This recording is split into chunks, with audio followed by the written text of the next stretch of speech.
자, 이제 2021년 12월 25일 성탄절 예배를 하나님께 드리겠습니다. 세번역 사도신경으로 신앙 고백하겠습니다. 저는 전능하신 아버지 하나님 천지의 창조주를 믿습니다. 저는 그분의 유일하신 아들 우리 주 예수 그리스도를 믿습니다. 그분은 성령으로 잉태되어 동정녀 마리아에게서 나시고 본디오 빌라도에게 고난을 받아 십자가에 못 박혀 죽으시고 장사된 지 사흘 만에 죽은 자 가운데서 다시 살아나셨으며 하늘에 오르시어 전능하신 아버지 하나님 오른편에 앉아 계시다가 거기로부터 살아있는 자와 죽은 자를 심판하러 오십니다. 저는 성령을 믿으며 거룩한 공교회와 성도의 교제와 죄를 용서받는 것과 몸의 부활과 영생을 믿습니다. 아멘. 찬송가 108장 찬양하겠습니다. 찬송가 108장입니다.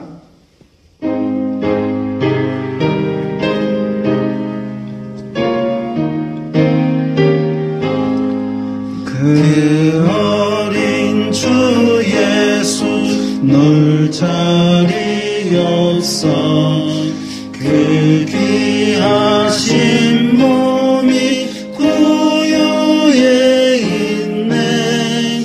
저 하늘 별들이 반짝이는데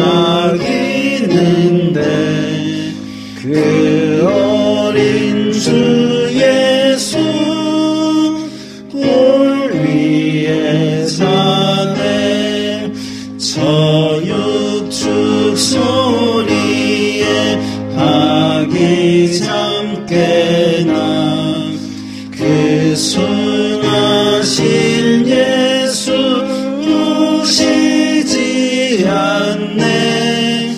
그 귀한 예수를 나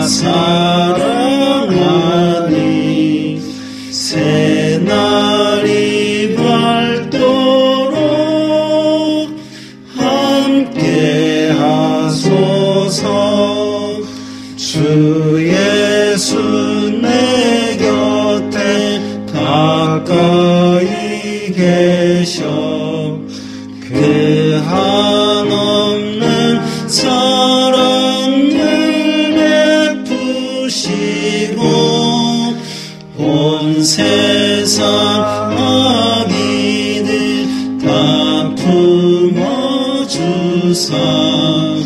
주 품 안에 안겨 살게 하소서.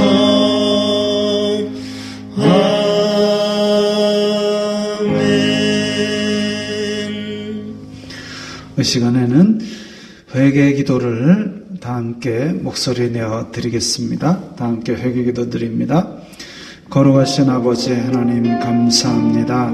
저희들에게 예배할 수 있는 은혜를 허락하시고 또한 2000년 전에 귀한 독생 성자 예수님을 이 땅에 보내서 우리의 죄를 위하여 죽게 하심을 감사합니다. 저희들은 그러나 이 세상 속에 살면서 여전히 탐욕과 악독으로 자주 넘어지는 것을 보여드립니다. 주여 불쌍히 여기사 그럴 때마다 예수 그리스도의 희생을 생각하면서 또한 오늘 성탄절을 맞이하여 주님이 오신 은혜를 생각하면서 주님 은혜 안에 거하고 주님 은혜 안으로 돌아갈 수 있도록 용서하여 주시옵소서. 예수님 이름으로 기도드리옵나이다. 아멘. 찬송가 116장입니다. 찬송가 116장입니다.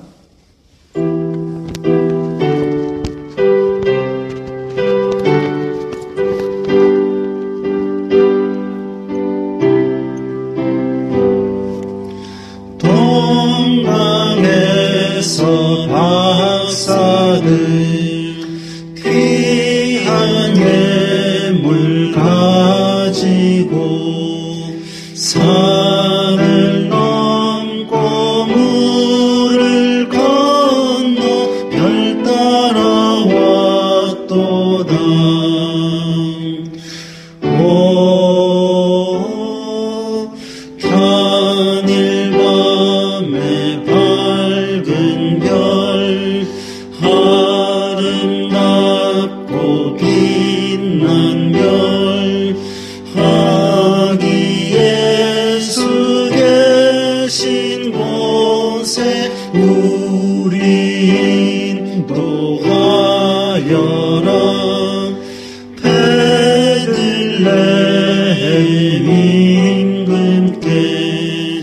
나는 황금 드리네 영원토록 모든 백성 다스려 주소서.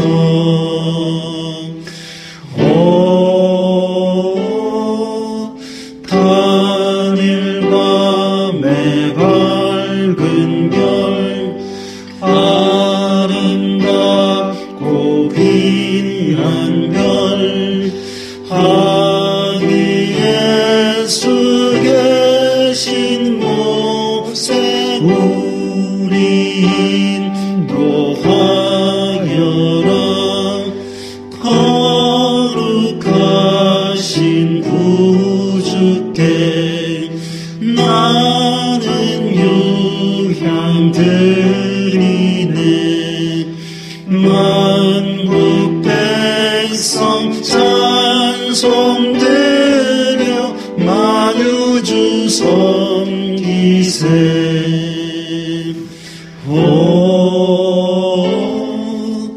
단일 밤의 밝은 별 아름답고 빛난 별 하기에 수 계신 곳에 우리 인도하여라.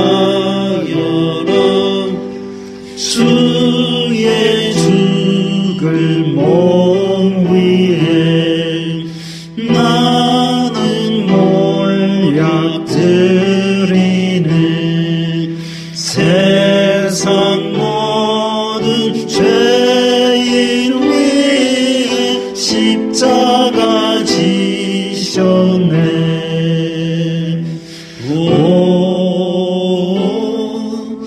단일 밤의 밝은 별 아름답고 빛난 별 하기에 수 계신 곳에 우리 인도하여라. 다시 사신 구주님 왕의 왕이 되시네. 할렐루야 할렐루야 모두 다 부르세.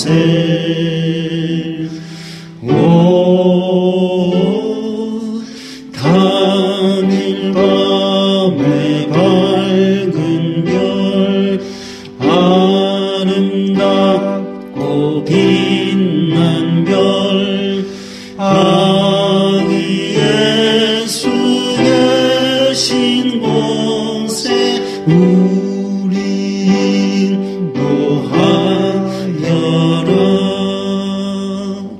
아멘. 헌금 위에서 기도드리겠습니다. 거룩하신 아버지 하나님 감사합니다. 저희들이 주님의 이 땅에 오심을 기뻐하며 감사하는 마음으로 각기 예물들을 드렸습니다. 주님께서 저희들에게 귀한 은혜를 허락하시고 또한 그것을 저희들에게 감사하는 마음을 주심으로 말미암아 저희들이 이렇게 예물을 드렸사오니 주님 저희들의 감사하는 마음과 이 예물들을 기쁘게 받아주시고 이 예물들이 쓰이는 곳마다 아버지 하나님의 영광이 나타나고 이 땅에 죄인들을 위하여 오신 예수 그리스도의 은혜가 전파될 수 있도록 도와주시옵소서. 예수님 이름으로 기도드리옵나이다. 아멘. 오늘 말씀은 마태복음 2장 13절부터 15절까지의 말씀입니다. 함께 읽겠습니다.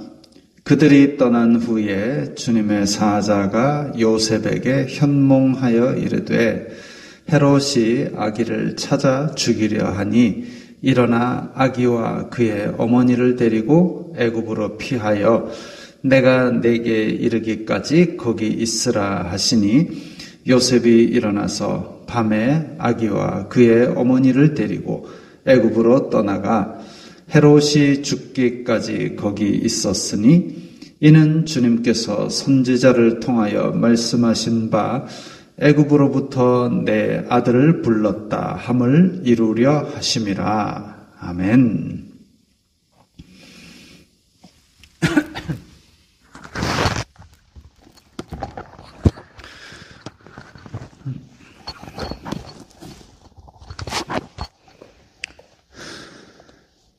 오늘 본문에 나온 이야기는 우리가 앞에 찬송가로 불렀던 동방박사가 찾아온 사건, 그에 이어서 그 다음에 일어난 사건입니다. 헤롯은 당시 이스라엘을 지배하던 로마에게 허락을 받아서 예루살렘을 다스리던 왕이었습니다. 그 헤롯은 헤롯 대왕이라 불릴 정도로 정치, 경제, 건축 이런 데 능수능란했지만 에돔 족속이었기 때문에 순수 혈통을 고집하던 유대인들을 다스리기가 쉽지 않았습니다. 그래서 정통 유대 왕가의 딸과 결혼을 하고 또 예루살렘의 성전도 크게 짓고 해서 유대인의 환심을 사기는 했지만 대신 자기 왕권에 조금이라도 걸린다 싶으면 부인도 죽이고 아들도 죽이고 무조건 죽여버리는 잔혹한 면도 있었습니다. 그런 헤롯에게 동방박사가 찾아왔습니다. 외국의 높은 지위를 가진 박사들이니까 아마 그림처럼 3명만 달랑 오지는 않았을 겁니다. 외교 사절단 수준으로 왔을 겁니다. 그러니까 예루살렘의 헤롯 왕에게 찾아갔을 거죠. 헤롯에게 유대인의 왕으로 나신 분이 어디 계시냐라고 물었으니까 헤롯이 어땠겠습니까? 아니, 내가 왕인데 또 누가 태어나? 왕으로 태어나? 아들도 죽이고 부인도 죽인 마당에 그렇게 왕으로 나신 분을 살려둘 리가 없죠. 그래서 헤롯은 모든 정보통을 동원합니다. 대제사장과 서기관 불러다가 예언에 대해서 자세히 묻습니다. 박사들에게는 별이 나타난 때가 언제냐고 자세히 묻습니다. 그리고 교활하게 박사들한테는 거짓말합니다. 나도 경배하고 싶으니 자세히 알려주시오. 베들레헴은 예수님께서 태어나신 마을인 베들레헴은 예루살렘에서 한 10km 정도 아래에 있는 곳입니다. 헤롯은 지금 칼을 갈고 있습니다. 박사들이 경배하고 돌아오면 정확한 위치를 파악하고 박사들이 빠이빠이 하고 가면 바로 당일에 쫓아갈 수 있는 그 정도의 거리입니다. 동방 박사들은 예수님께 경배하고 꿈에 지시하심을 받아 헤롯에게로 돌아가지 않고 다른 길로 고국으로 돌아가 버렸습니다. 헤롯은 분노했습니다. 그리고 베들레헴 근방의 2살 이하 모든 아기를 다 죽이라고 명령했습니다. 물론 베들레헴은 작은 촌마을입니다. 거기서 아기라고 해봐야 몇 명 되겠습니까?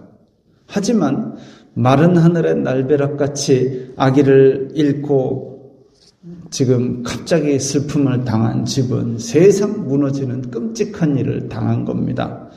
예수님 가족은 오늘 본문에 나온 대로 천사가 꿈에 나타나서 이집트로 피신하라고 알려주는 바람에 끔찍한 일을 당하기 전에 도망쳤습니다. 동방박사가 떠나고 헤롯은 분노하고 그러기까지 시간이 얼마나 걸렸을까요? 10km를 왕의 군사들이 말을 타고 달려오는데 얼마나 걸릴까요? 이게 하루 이틀 상간에 일어난 일입니다. 요셉과 마리아가 얼마나 황급히 도망갔겠습니까? 평범한 촌사람이 007 작전에 필적할 만한 소용돌이에 휘말린 겁니다. 새벽 묵상 보신 분들은 아시겠지만 천사들이 목자들한테 나타나서 이분은 구세주다라고 알려줘서 구유에 찾아와 예수님께 경배했습니다. 놀라운 일이죠. 오늘 본문 앞을 보면 동방박사들이 별을 보고 찾아와서 예수님께 경배를 했습니다. 별이 나타나서 특정한 장소를 비춘다. 놀라운 일이죠. 신기한 일입니다. 물론 성령으로 잉태한 일이 마리아에게 나타난 것도, 그때 천사가 나타나서 알려준 것도 놀라운 일이죠. 신기한 일입니다. 그럼에도 불구하고 이런 놀랍고 신기한 일이 이 지금 끔찍한 아기들이 죽어가는 사건에는 왜 나타나지 않고, 왜 아무 기적도 없이 부랴부랴 이집트까지 광야 길을 도망가야만 했을까요? 오늘 본문에서는 선지자를 통해 말씀하신 것을 이루려 함이라 했습니다. 이집트에서 내 아들을 불러냈다는 말씀을 이루시려고 영아들을 학살하게 만드신 것이 아니라 사악하고 끔찍한 사람들의 죄성이 암흑의 시대를 이루고 있는 그때에도 하나님의 계획은 차곡차곡 말씀대로 진행되어 구원의 소망을 잃지 않게 하셨다는 겁니다. 기원 4년에 헤롯 대왕은 병으로 죽습니다. 왕위는 아들 중에서 안디바, 빌립, 아켈라오에게 나누어서 물려줬습니다. 그렇다고 해서 헤롯 대왕이 아켈라오, 빌립, 안디바 너희들에게 물려준다라고 말만 해가지고 되는 것이 아니라 로마 황제에게 가서 다스리도록 인준을 받아야 했습니다. 로마에서 통치자로 인준을 받아야만 유대 땅을 다스릴 왕이 되는 것이죠. 왜냐하면 로마의 식민지였기 때문에. 근데 유대인들은 헤롯 통치가 지긋지긋했습니다. 헤롯이 건축의 귀재라고 하지만 건축의 귀재라고 부르려면 기가 막힌 건축물들이 여기저기 있어야 되지 않겠습니까? 그런데 대규모 공사를 그렇게 2000년 전에 여기저기 막 시도 때도 없이 벌이려면 얼마나 많은 사람들을 동원하고 얼마나 세금을 걷어냈겠습니까? 반항하면 죽여버리고. 그러니까 유대인들이 로마에 사람을 보내가지고 저 헤롯 가문들 다스리면 큰일 납니다. 이건 지금 백성들을 다 잡아 죽이고 지금 저 아들들이 유대를 다스리지 않게 해주세요 라고 로마 황제에게 상소를 넣었습니다. 로마 황제는 알았다 해놓고 저 아들 빌립, 안디바, 아켈라오에게 왕이 아니라 분봉왕이다라는 호칭을 내렸습니다. 그리고 예루살렘으로 돌려보냈는데 예루살렘 다스리는 왕은 아켈라오, 갈릴리 지방은 또 안디바, 저 바산 골란 고원은 헤롯 빌립. 그렇게 만들어 놨더니 아켈라오는 예루살렘으로 돌아오고 나서는 격분했습니다. 아니 이것들이 내가 다스리는 걸 반대한단 말이야? 왕위를 받아가지고 예루살렘에 돌아오자마자 로마에 사람들을 보냈던 유대인들과 그 가족들, 관계자들을 3,000명을 죽여버렸습니다. 왕위를 받아가지고 와서 반대하는 사람들을 죽이는 사건은 예수님께서 나중에 비유에도 말씀하신 적이 있지요. 사람들은 다 이해했을 겁니다. 그래서 헤롯이 죽었다고, 헤롯 대왕이 죽었다고 해서 요셉은 마음 놓고 베들레헴으로 돌아올 수가 없었습니다. 아켈라오는 아버지를 닮아 아주 잔혹하고 끔찍한 사람이었습니다. 통치의 시작을 학살로 했던 사람입니다. 그래서 안디바가 다스리는 저 갈릴리의 나사렛 촌구석에 숨은 겁니다. 나사렛은 도망간 제사장들이 숨었던 마을로 2000년대 들어서 포장도로가 생겼다 할 정도로 촌마을입니다. 정확한 사실은 모르겠지만 제가 수업 때 들은 바가 그렇습니다. 성경은 이것에 대해서도 선지자를 통해 말씀하신 것을 이루려 함이라 했습니다. 예수님을 나사렛 사람이라 부를 것이라는 예언이 이루어진 것입니다. 마태복음에는 이렇게 10번이나 이루려 하심이라, 이루어졌다, 이런 말씀이 나옵니다.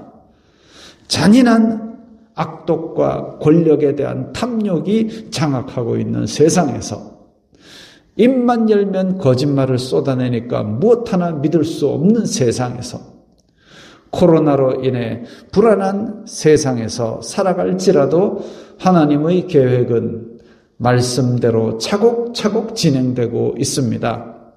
하나님의 말씀은 우리에게 영원한 생명을 주신다고 했습니다.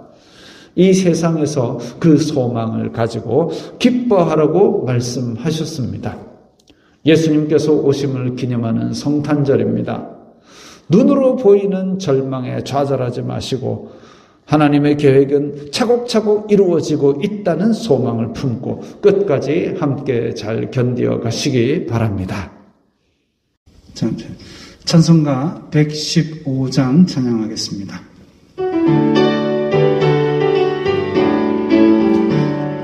기쁘다 구주 오셨네 만 백성 맞으라 온 교회여 다 일어나 다 찬양하여라 다 찬양하여라 다 찬양하여라 구세주 탄생했으니 다 찬양하여라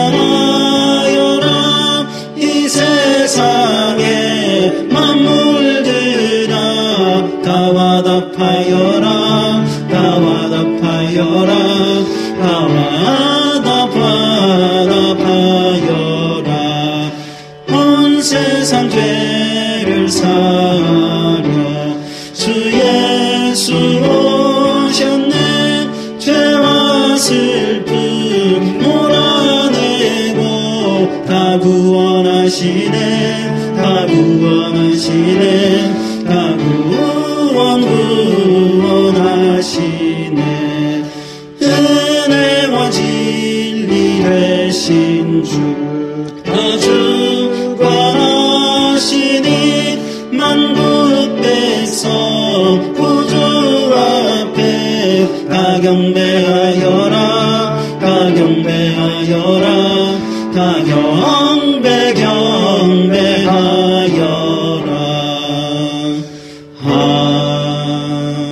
아멘.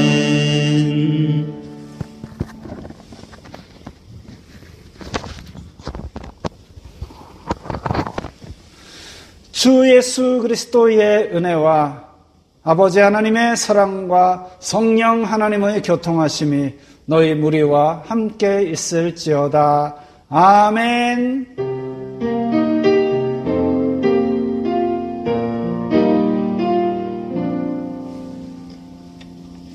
건강하시고 평안한 성탄 되시기 바랍니다.